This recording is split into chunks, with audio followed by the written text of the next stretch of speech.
très heureux de vous retrouver donc pour cette vidéo qui m'a été très demandée sur les histoires. Alors évidemment, je vais vous parler essentiellement des histoires qui ont du sens ou qui donnent du sens à notre vie.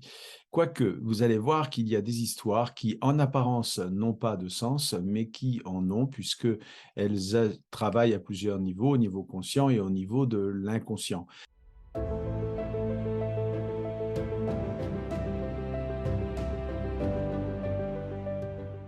Alors tout d'abord, les histoires font partie de notre vie en permanence, hein, puisqu'il n'y a pas que les histoires que nous nous racontons les uns et les autres. Il y a aussi les films qui sont des histoires donc avec du son et de la musique. Il y a aussi bien sûr les romans, il y a toutes les séries et Dieu sait si elles ont un énorme succès. Et puis dans la littérature, on trouve aussi des fables qui sont des histoires qui ont du sens. Alors le sens, d'abord, il se situe à plusieurs niveaux. Déjà, il y a le sens donné à l'histoire elle-même. Elle raconte quelque chose. Voilà. Ensuite, il y a le sens qui est accepté de tous. On va voir des histoires qui racontent des choses qui sont admises. Et en général, d'ailleurs, elles façonnent pour une partie notre culture.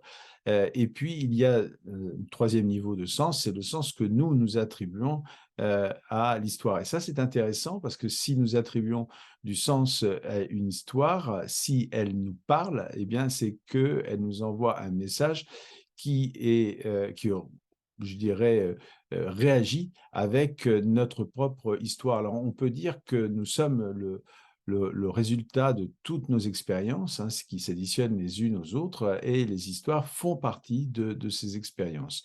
Alors, il y a aussi des histoires dont il faut se méfier un petit peu parce qu'elles envoient des messages négatifs et notamment, j'ai envie de dire, les histoires que l'on raconte, pardon, de temps en temps aux enfants, comme l'histoire du petit poucet qui peut faire naître chez un enfant, par exemple, la peur de l'abandon, même si ça se termine bien. Mais au passage, quand même, dans l'histoire du petit poucet, l'ogre va finir en se trompant par manger ses propres filles. Donc, vous voyez que, pour faire simple, si on met ça en image réelle, c'est un véritable film d'horreur. Ça va faire naître chez l'enfant des peurs. Et je vous parlerai tout à l'heure un peu de neurosciences par rapport aux histoires et puis aux neurotransmetteurs que ces histoires vont activer.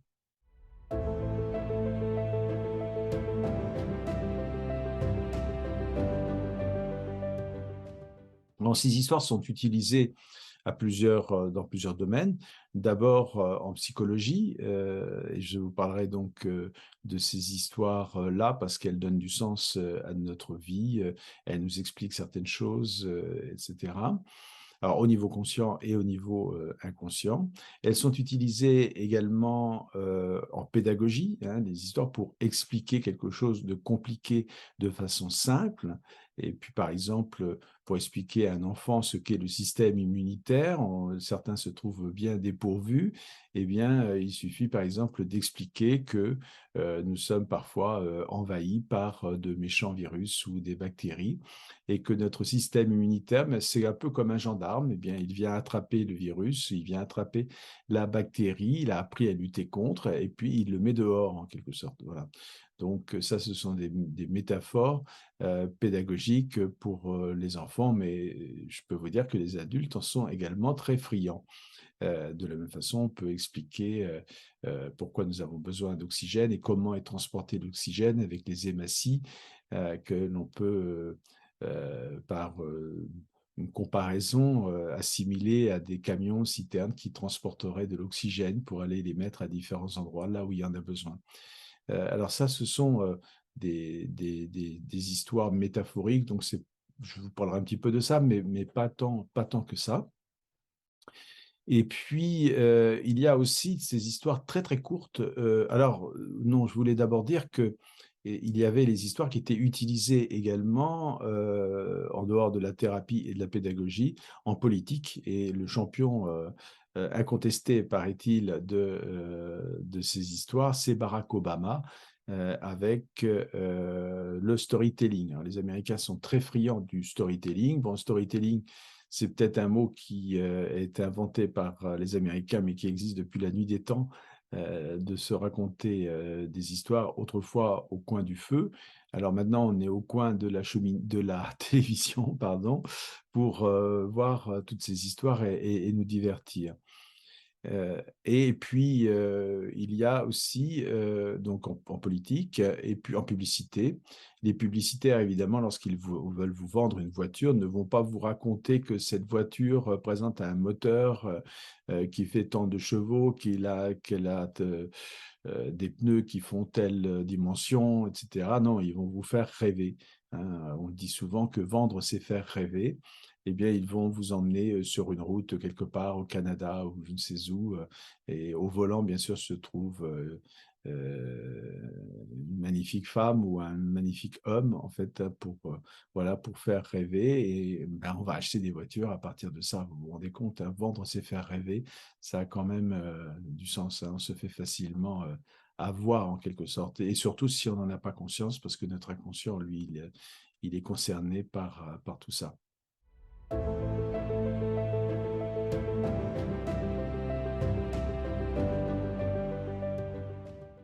Alors, je vais vous raconter des histoires, je vous donnerai le sens de l'histoire, et puis ensuite, eh bien, je vous donnerai les différents sens que l'on peut trouver, puis peut-être que vous en trouverez un autre sens que celui que j'ai donné. Alors, la première histoire que je vais vous raconter, c'est l'histoire de la jument blanche. Voilà. Alors, j'aime beaucoup cette histoire.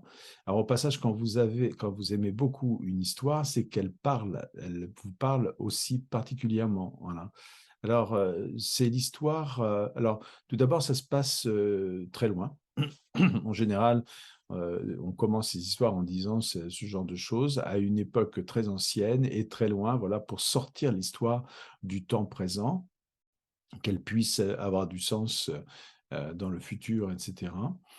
Alors, je recommence mon histoire. Donc, c'est l'histoire donc d'un fermier pauvre qui possède une magnifique jument blanche.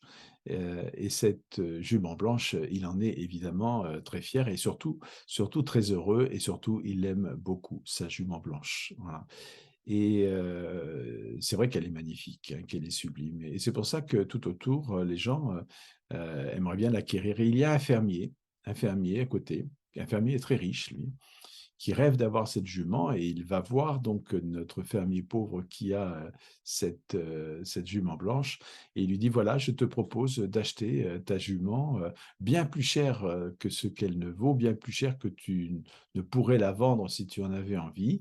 Et grâce à cet argent, tu vas pouvoir nourrir facilement ta famille, acheter plein de choses dont tu as besoin pour ta ferme, etc. Parce que c'est vraiment quelque chose dont j'ai très envie.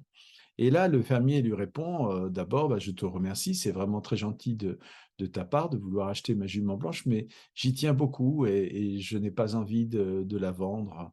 Je veux la garder. Et là, le fermier riche lui dit, écoute, tu as tort parce que je t'en offre un bon prix et ça pourra vraiment être très utile. Le fermier dit, oui, peut-être, mais on verra ce que l'avenir nous réserve. Et le temps passe, c'est cool. Et puis un jour, malheureusement, la jument blanche décide de sauter par-dessus la barrière et elle s'en va. Et elle s'en va. Et là, notre fermier pauvre voit arriver le fermier riche qui lui dit, tu vois, si tu avais acheté ma jument blanche, ta jument blanche, si je t'avais acheté ta jument, pardon, si je t'avais acheté ta jument, eh bien, tu, euh, tu serais riche aujourd'hui, et alors que là, tu as tout perdu. Et le fermier lui répond, oui, tu as raison, j'ai perdu beaucoup de choses, mais on ne sait pas ce que l'avenir nous réserve, nous verrons bien. Voilà. Et voilà, puis le temps passe à nouveau, encore et encore. Et puis un jour, la jument apparaît et elle est suivie par un troupeau d'étalons magnifiques.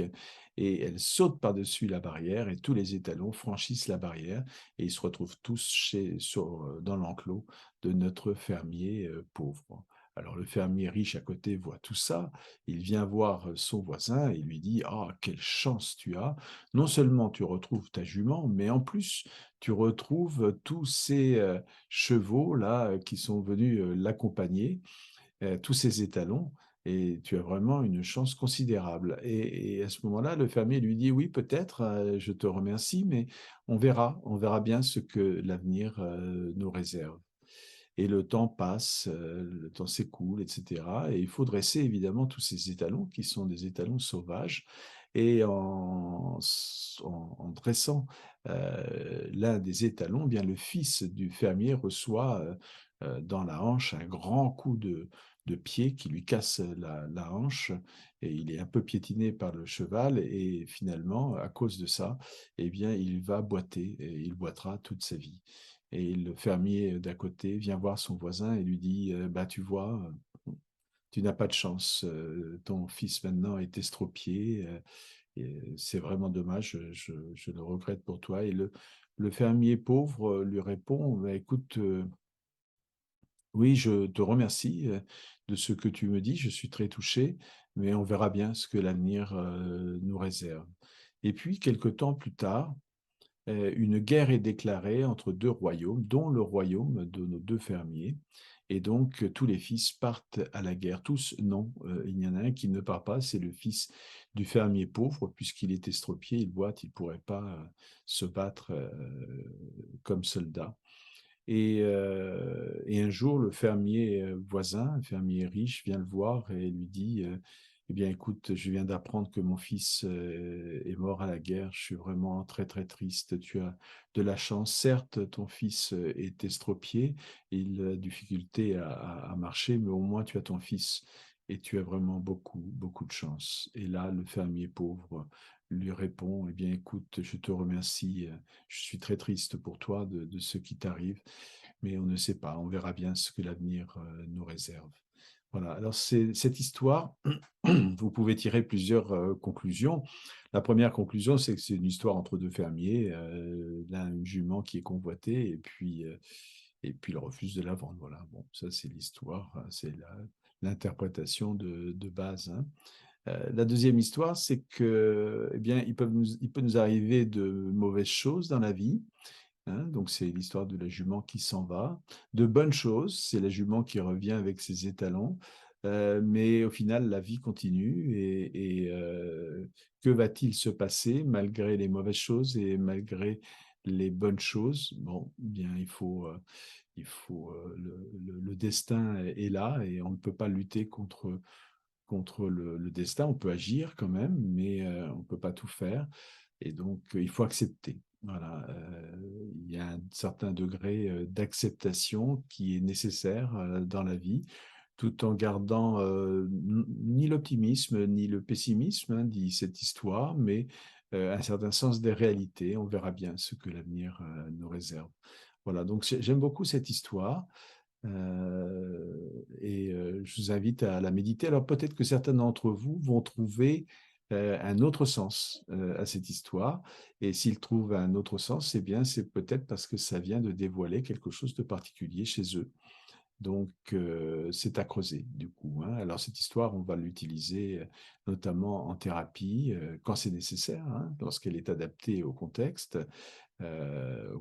du patient, lorsqu'on a un patient devant nous. Euh, et, euh, et on va la choisir si elle est susceptible de modifier les agencements psychologiques de la personne que l'on a en face de nous.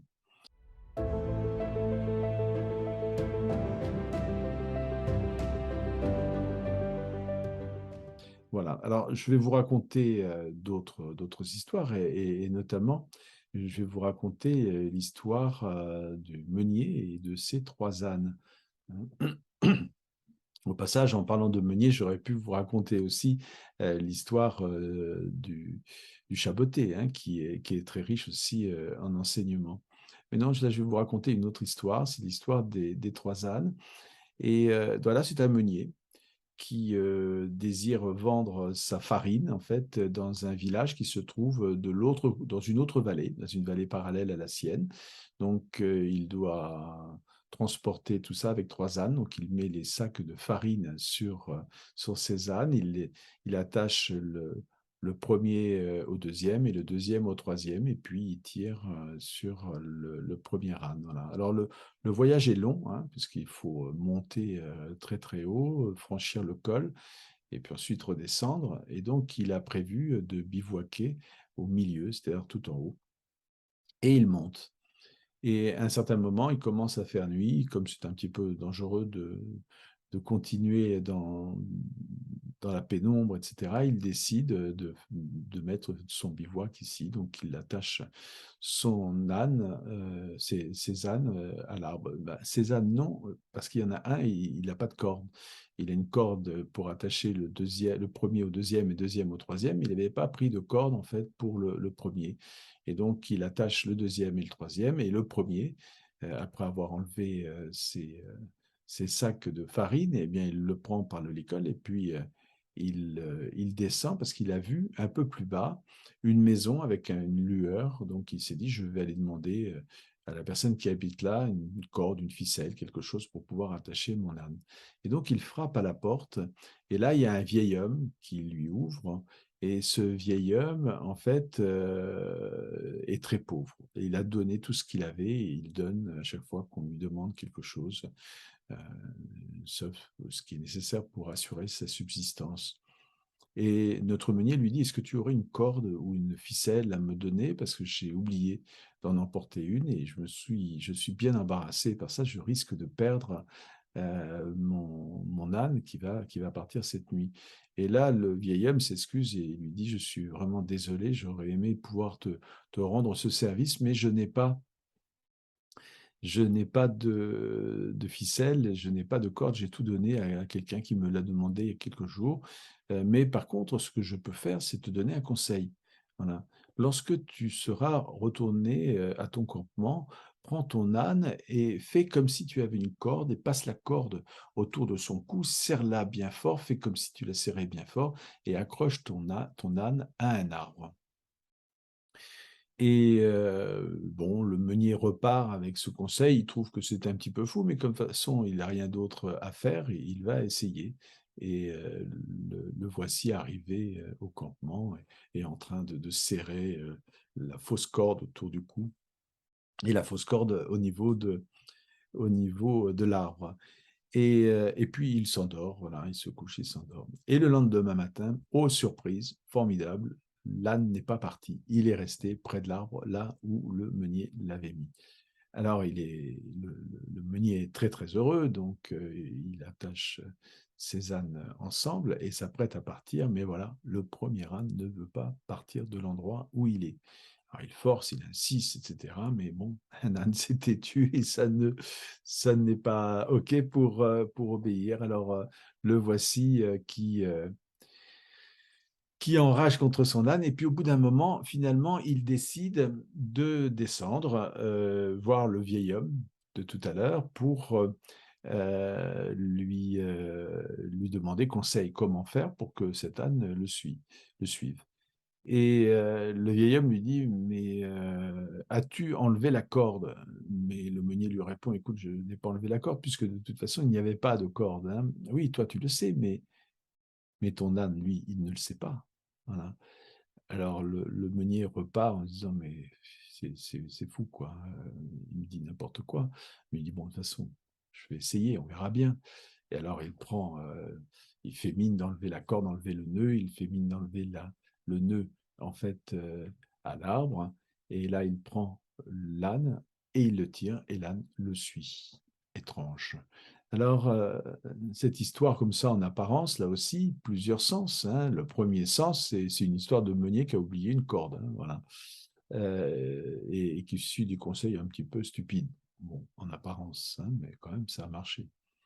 Et puis, le deuxième sens que moi je peux donner, et puis que beaucoup d'autres vont donner, c'est que finalement, nous sommes attachés les uns ou les autres par des liens qui ne sont que des liens apparents, des liens abstraits, c'est pas la réalité, quoi, en fait, hein. Nous sommes attachés peut-être à des personnes toxiques, etc., et nous sommes emprisonnés, et ces liens, finalement, ne devraient plus être. Donc, il faut savoir se débarrasser de ces liens-là, tout simplement en partant. Ce sont des faux liens, en quelque sorte. Voilà. Se libérer de personnes toxiques ou se libérer de choses inutiles, etc. Voilà, donc ça, c'est ma deuxième histoire. Bon, elle est un peu simple, mais je la trouve très intéressante parce que j'ai tellement, moi, enseignant en PNL, en hypnose, vu des gens qui étaient reliés à des choses négatives et qui ne pouvaient pas s'en défaire, alors que selon mon point de vue, mais justement, c'est ça la difficulté, c'est que c'était mon point de vue, mais pas le leur. Selon mon point de vue, il était facile de s'affranchir de ces liens-là. Alors, je leur racontais sous hypnose ce genre d'histoire que les gens ne comprennent pas forcément à ce niveau, à ce degré-là. Ils la comprennent comme une simple histoire d'âne et ils se disent c'est bizarre qu'il me raconte ça, mais enfin bon, de toute façon, il a l'air un peu bizarre, ce monsieur. Voilà. Donc, du coup, euh, du coup, il ne faisait pas attention. Le conscient, en tout cas, ne faisait pas attention, alors que l'inconscient, lui, trouvait ça très, très intéressant et peut-être qu'il faisait un rapprochement.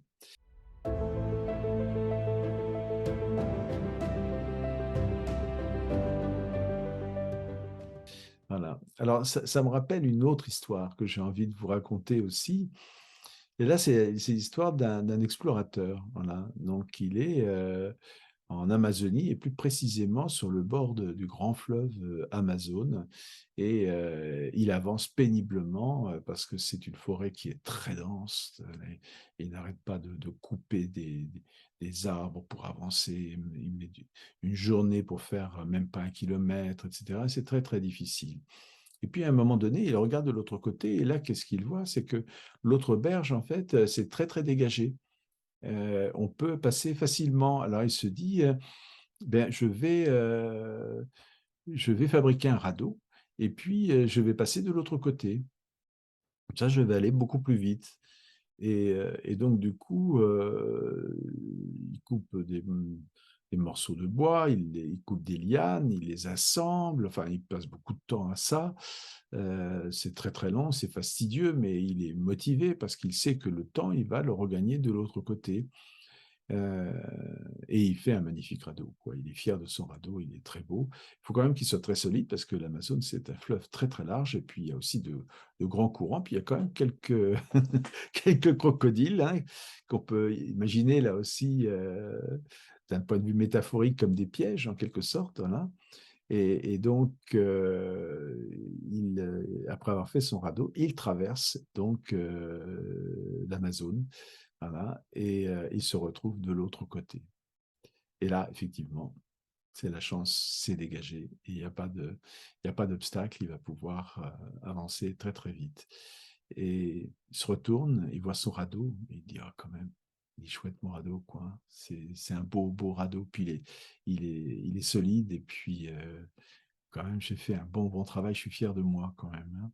Ça me fait de la peine de l'abandonner ici. Alors, il prend une liane, il attache le radeau à une liane, et puis, en plus, il se dit, je peux très bien en avoir besoin dans quelques temps, on ne sait jamais, quoi. Hein. Et il met la liane sur son dos, sur ses épaules, et puis il tire, voilà, pour avancer.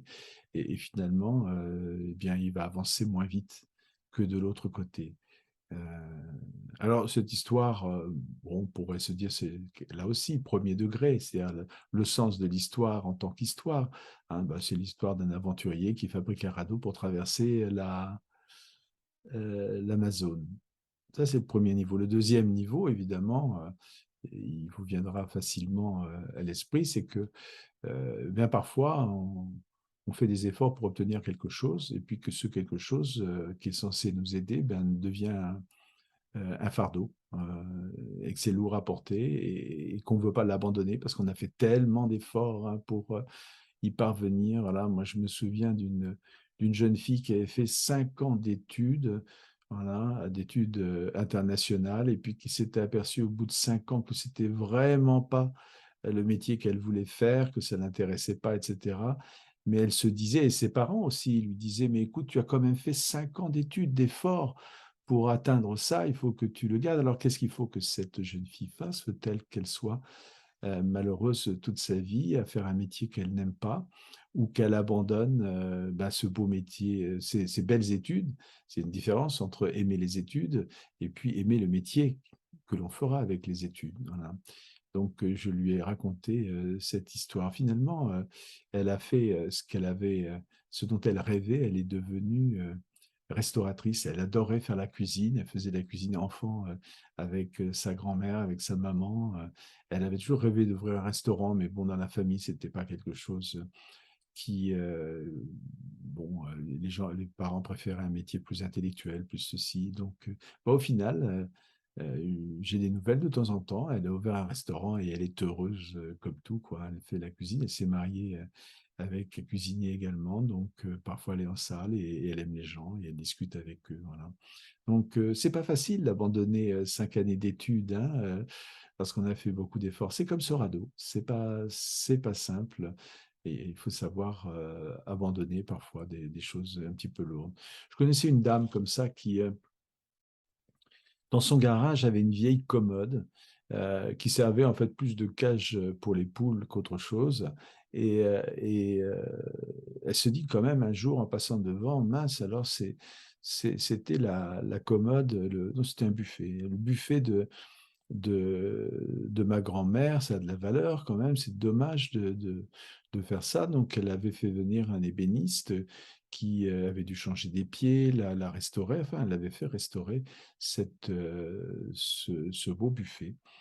Et puis, en prenant de l'âge, la maison, ça devenait un petit peu difficile à gérer. Donc, elle avait décidé de déménager et de prendre un appartement au rez-de-chaussée compte tenu de son âge.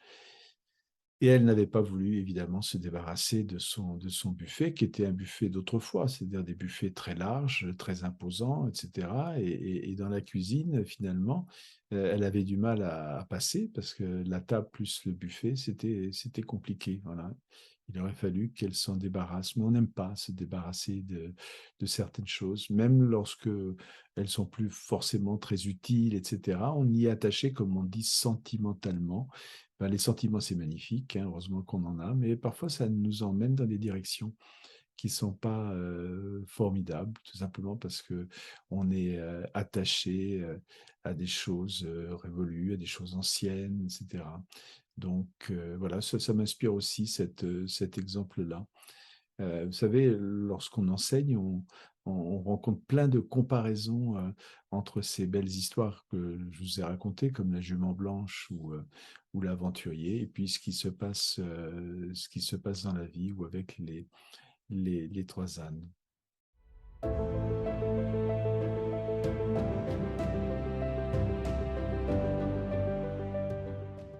Alors, j'ai une autre histoire aussi que j'aime beaucoup, que je vais vous raconter.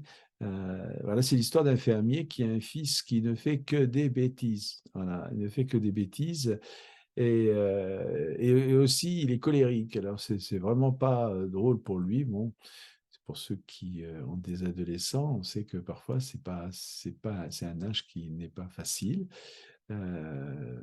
Ou parfois ça l'est, hein. Et en tout cas, le fermier, à un moment donné, il dit à son fils, écoute, tu fais des colères pour un oui ou pour un non. Ce que je vais te demander, je te l'impose, hein, c'est qu'à chaque fois que tu feras une colère, eh bien, tu vois ce beau portail-là, hein, eh bien, tu viendras enfoncer un clou dedans. Voilà. Et ensuite, eh bien, on verra ce que l'on fera lorsque tu feras des choses bien. Et le fils continue à piquer des colères et à chaque fois, son père lui dit, va enfoncer un clou dans le portail. Il enfonce un clou dans le portail. Et au bout d'un moment, il y a plein, plein de clous partout au niveau de la barrière du portail. Et la sagesse, quand même, avec les années arrive, hein, et le garçon fait de moins en moins de colère.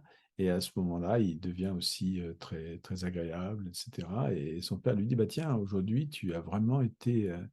on a passé de bons moments ensemble, on a pu travailler ensemble avec plaisir et tout, bah, tu peux aller enlever un clou de la barrière.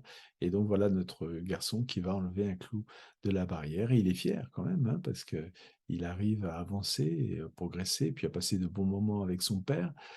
Voilà, donc, à chaque fois qu'une journée se passe bien, sans colère, à chaque fois qu'il fait quelque chose de bien, il va enlever un clou. Et à force d'enlever des clous, bien à un moment donné, il n'y en a plus. Il n'y a plus un seul clou sur la barrière. Alors, il va voir son père, il dit, papa, j'ai enlevé tous les clous. Voilà. Son père lui dit, très bien, félicitations. Maintenant, viens, on va les voir ensemble. Et ils vont devant la barrière. Il dit, tu vois, regarde cette barrière comme elle est abîmée maintenant. Hein, il y a plein de trous partout. Voilà. Et peut-être, et elle est devenue aussi fragile, hein, donc faudra faire attention, peut-être la restaurer, peut-être même qu'on ne pourra pas la garder parce qu'elle est vraiment trop abîmée. Voilà. Et le garçon prend conscience en fait que ses colères avaient eu un impact négatif en fait sur la barrière. Alors bon, là aussi, le premier sens, c'est le sens de l'histoire, c'est-à-dire tout simplement une histoire de fermier qui trouve le moyen de montrer à son fils quelque chose, qu'il peut abîmer une barrière. Puis le deuxième sens que l'on peut trouver, eh bien, c'est dans la vie, lorsque l'on fait mal à quelqu'un, lorsque on enfonce un clou en quelque sorte, eh bien, à un moment donné, eh bien, à force d'enfoncer des clous, à force de dire des choses désagréables aux gens, eh bien, on finit par fragiliser la relation et on peut même casser même la relation. Voilà. Donc, c'est valable pour les couples, pour les familles, c'est valable au travail, etc. À force de s'en prendre aux autres, pour de bonnes raisons peut-être, parfois, mais pas toujours. Il y a des moments où il vaut mieux ne rien dire que d'être obligé d'aller enfoncer un clou qui, au final, finira par abîmer la relation. Voilà, à méditer, là encore, réfléchir sur tout ça. Alors, ces histoires que je vous ai racontées, hein, je vous ai dit, il y a plusieurs sens et peut-être même que vous allez trouver vous-même un sens à ajouter à ce que je viens de vous dire, parce que, encore une fois, les images parlent aussi de vous, hein, pas seulement enfin, les images et les histoires parlent de vous, résonnent avec votre propre histoire. Alors, pour les histoires, il y en a bien sûr, vous en trouverez une infinité sur Internet, hein. Certaines de ces histoires, du reste, ne nous parlent pas beaucoup. Voilà, elles ne nous disent rien. On se demande même l'intérêt qu'elles ont, etc. Et puis, il y a des personnes qui vont réagir à cette histoire et qui vont la trouver passionnante, etc. Ou comme un film, hein. Moi, il y a un film, par exemple, qui est Un jour sans fin. Je l'ai regardé 3, 4 fois parce que je vous invite à le regarder, c'est plaisant, mais vous verrez qu'il y a plusieurs niveaux de lecture, hein, comme ce que je vous ai dit pour les histoires. Et si vous trouvez que ce film n'est pas intéressant, par exemple, c'est pas qu'il n'est pas intéressant, c'est qu'il ne vous parle pas. Il n'y a pas de sens particulier pour vous, par rapport à votre histoire, etc. S'il vous parle, c'est qu'il signifie quelque chose. Donc c'est intéressant d'aller creuser un petit peu. Voilà. Alors, comme je vous ai dit, on utilise les histoires dans plein de domaines, hein, comme je vous ai dit la thérapie, comme la publicité, la politique également avec Barack Obama, etc. Et puis, on peut les utiliser aussi pour les enfants. Alors, les enfants sont friands d'histoire, mais remarquez bien, entre vous et moi, les adultes aussi, hein, combien de temps passons-nous à regarder des films au cinéma, à la télévision, etc. Peut-être même plus que les enfants, hein. Donc, à l'intérieur de nous, il y a toujours cet enfant, mais simplement, on ne regarde pas les mêmes.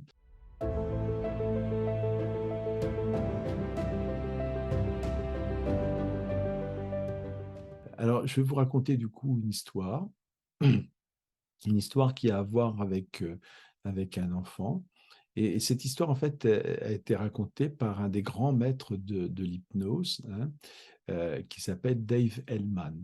Dave Hellman était, alors s'il y a eu Milton Erickson, hein, qui était un thérapeute hors du commun, c'était le cas également de Dave Hellman, mais dans un autre domaine de l'hypnose, une hypnose plus rapide, voilà. Et Dave Hellman utilisait, contrairement à ce que l'on croit, à ce que l'on dit souvent, il utilisait également l'hypnose conversationnelle, au même titre d'ailleurs que Milton Erickson. Alors, qu'est-ce que l'hypnose conversationnelle? C'est tout simplement utiliser tous les outils, tous les mécanismes de l'hypnose, mais en communiquant, en dialoguant, etc., sans nécessairement chercher une transe hypnotique. Et alors, Dave Hellman raconte qu'un jour, au moment d'aller coucher son fils lui dit, tu sais, papa, je retarde toujours l'heure d'aller me coucher, puis je n'aime pas m'endormir, etc., parce que je fais beaucoup de cauchemars et ça me réveille la nuit, puis ça me fait peur surtout.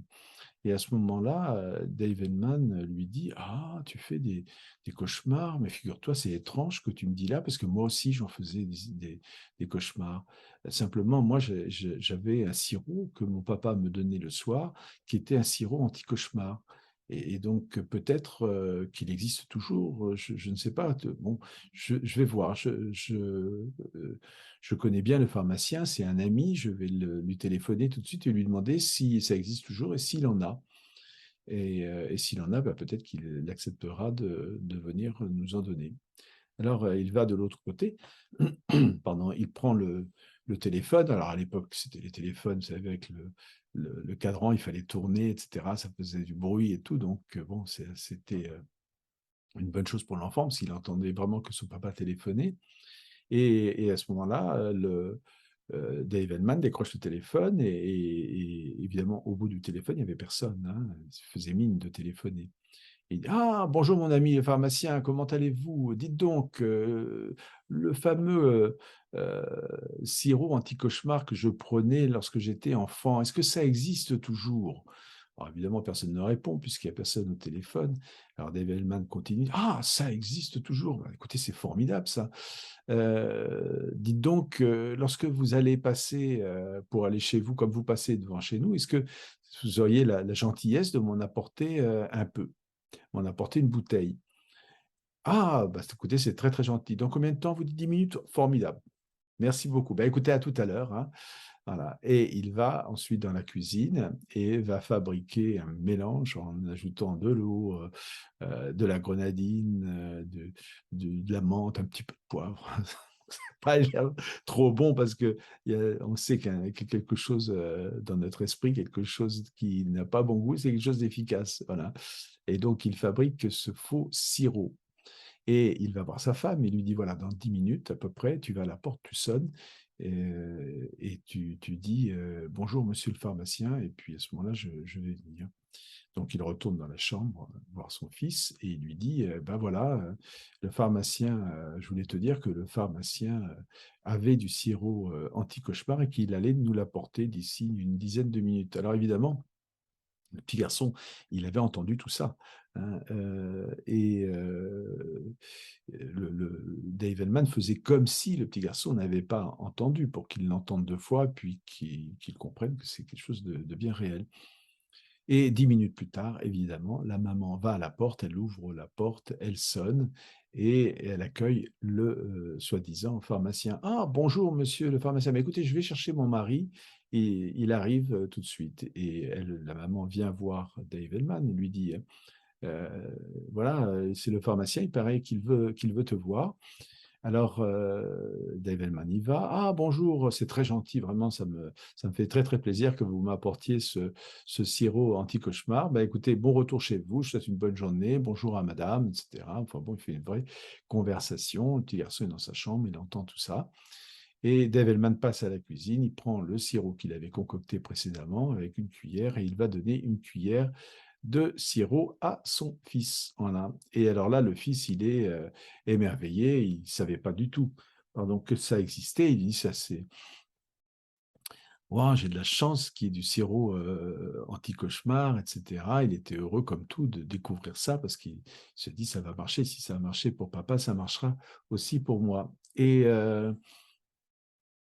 il prend une grande cuillère de sirop, puis il s'endort.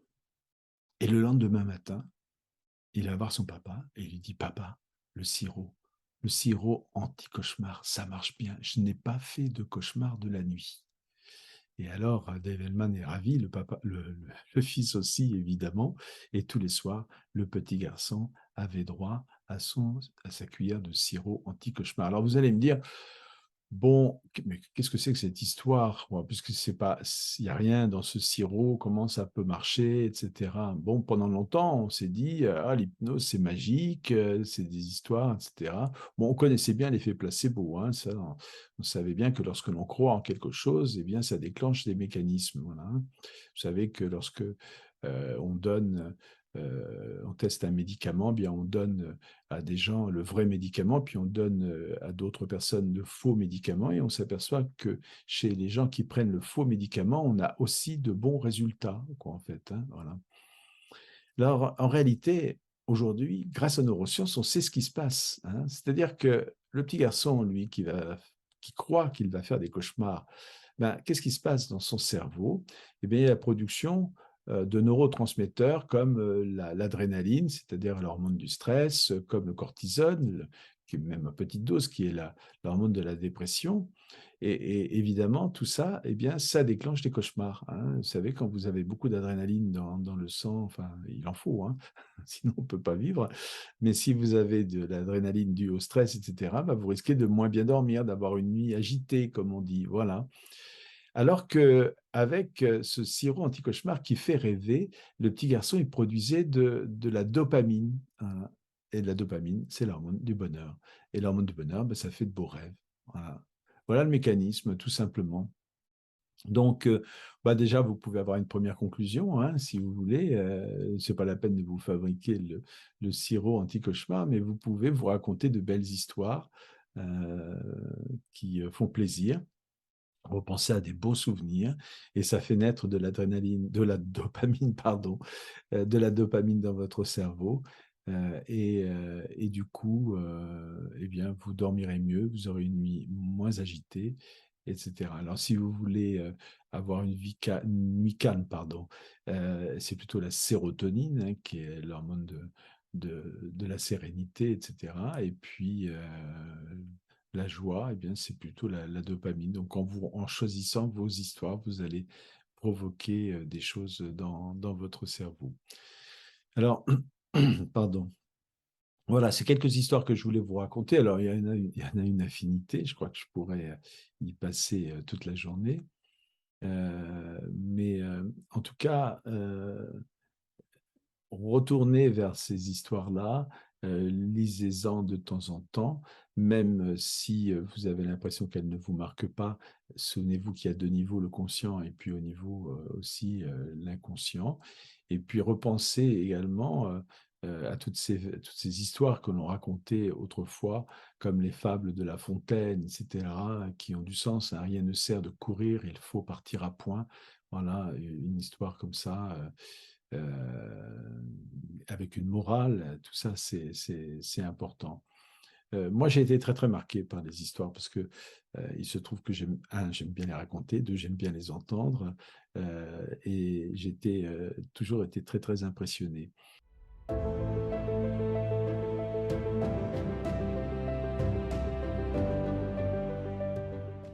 Et ouais, je vous avais dit que j'allais arrêter de vous raconter des histoires, mais j'ai envie de vous en raconter encore une autre. Donc, allez, c'est la dernière, c'est promis.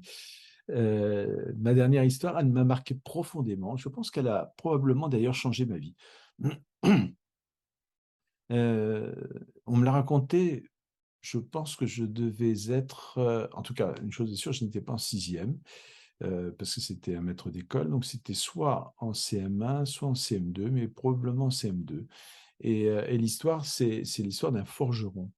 Et c'est un forgeron qui fait des barres en acier. Et ces barres en acier servent à fabriquer des ponts. Et donc, il fabrique une barre. Il y passe beaucoup de temps, il y passe beaucoup d'énergie, etc. Alors, il a un apprenti qui le regarde faire pour apprendre à son tour à fabriquer des barres. Et il la regarde vraiment détail par détail. Et à un moment donné, il voit sur la barre un tout petit creux, infime. Et il dit à son apprenti, il dit: «Regarde, tu vois, il y a un petit défaut là». Et l'apprenti dit: «Oui, mais attendez, on ne le voit même pas, quoi, c'est tout petit, quoi». «Ah mais oui», dit le forgeron, «il faut absolument que ce soit parfait, tu vois? Donc on va revenir sur la barre». Et le voici qui retravaille encore et encore sur la barre, jusqu'à ce qu'il soit totalement satisfait de sa barre et qu'il la regarde presque à la loupe pour ne découvrir aucune imperfection. Voilà. Et il est très fier de son travail et il vend sa barre, avec d'autres, et cetera. Et un jour, sa barre, elle sert à fabriquer un pont. Un pont. Et sur ce pont, il passe des trains. Voilà. Et un jour, il y a un train qui passe et qui est beaucoup trop chargé par rapport à ce qui est capable de soutenir le pont métallique en question. Et le pont se met à vaciller. Il y a des barres qui fléchissent. Et il y en a une qui tient. Il y en a une qui tient. C'est celle qui a été fabriquée par notre forgeron.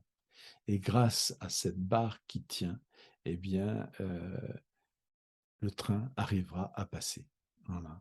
Et ça m'a marqué parce que ça veut dire qu'il faut revenir encore et encore sur notre ouvrage jusqu'à ce que nous en soyons fiers et satisfaits. Voilà. Et parfois, j'avais fait des choses dont j'étais moyennement content. Eh bien, à chaque fois, je repensais à cette histoire et je me disais: «Robert, il faut que tu t'y remettes encore, il faut que ce soit mieux encore parce que là, tu n'es pas totalement satisfait». Vous savez, c'est quelque chose qu'on sent de l'intérieur, hein. On n'est pas, fier de enfin, c'est pas qu'on ne soit pas fier parce qu'on l'est quand même un peu, mais pas suffisamment, hein. Il y a différents degrés de fierté et souvent je suis revenu, sur, mon travail pour, l'améliorer encore et cette histoire donc du coup m'a marqué et je la raconte, à mes enfants et cetera. Là, j'ai une fille de 6 ans, je vais lui raconter cette histoire comme, je lui en raconte, tous les jours puisque je ne veux pas raconter les histoires, comme je vous ai dit, du Petit Poucet et cetera. Je trouve qu'elles sont trop terribles, elles font peur et elles sont susceptibles de créer des cauchemars puisqu'elles les ça stresse les enfants de savoir, l'histoire du Petit Poucet, hein, que les parents abandonnent les enfants. Alors pour celui qui a un syndrome de l'abandon, c'est peut-être pas étonnant qu'il y ait des enfants qui pleurent, pour aller à l'école, parce qu'après on les laisse devant le portail puis on s'en va. Donc moi je sais que ma fille, elle n'a jamais pleuré lorsqu'on l'a laissée à l'école. Au contraire, elle est contente d'y aller. Elle est contente de revenir aussi, mais elle est contente d'y aller. Donc bon, ça dépend des enfants. Il y a des enfants, vous pouvez leur raconter ces histoires-là, ça ne leur fera rien. Puis d'autres qui sont plus sensibles ou qui ont une fragilité à ce niveau-là, à ce point-là. Vous leur racontez l'histoire du Petit Poucet. Puis l'histoire du Petit Poucet, il faut quand même le dire, hein, l'ogre, il va quand même, il voulait manger les frères du Petit Poucet, mais il va se tromper, il va manger ses filles, hein. Donc en termes de film d'horreur, c'est quand même assez fort, hein. Je passe sur le Petit Chaperon Rouge qui se fait dévorer par un loup, hein, même si ça se termine bien, bon, c'est quand même pas le plus heureux, voilà. Voilà, c'est des histoires que j'avais envie de vous raconter, toutes les histoires qui vous marquent, vous pouvez les écrire, faire une photo, avec votre smartphone et cetera. Les gens sont très riches, actuellement de citations, hein. Alors les citations, pourquoi? C'est des micro-histoires, on va dire. Bah, c'est des choses qui disent avec élégance, des choses qui nous marquent, qui parlent de nous. Voilà, tout simplement. Voilà, bah, j'espère que toutes ces histoires, vous auront, intéressé ou tout au moins vous auront donné envie d'aller explorer ce domaine-là. Et puis, moi je vous retrouve, bientôt, hein, pour, une soirée, échange. Voilà et je vous souhaite une très, très bonne journée, voilà. À très bientôt.